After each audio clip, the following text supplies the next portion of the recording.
Pinangunahan naman ni Pangulong Bongbong Marcos ang pamamahagi ng halos 800 milyong pisong halaga ng bagong equipment ng National Irrigation Administration o NIA. Kumpiyansa naman ng Pangulo na makatutulong ito sa mabilis na pagkukumpuni at pagpapatayo ng mga proyektong patubig sa bansa. Magbabalita si Leth Narciso. Pinangunahan ni Pangulong Ferdinand Marcos Jr. ang turnover ceremony ng mga bagong kagamitan ng National Irrigation Administration. Ginanap ang seremonya sa Icon JCB Yard sa Taguig City.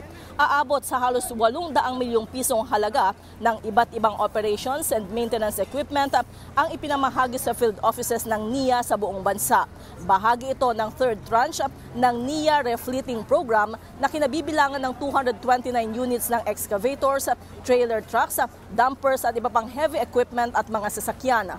Layo ng programa na patuloy na gawing moderno at upgraded ang mga kagamitan ng ahensya para sa mas epektibong operasyon. Sa kanyang talumpati, sinabi ni Pangulong Marcos na gagamitin ang mga equipment para sa mabilis na pagsasaayos ng mga nasirang irigasyon at pagpapatayo ng mga bagong proyektong patubig.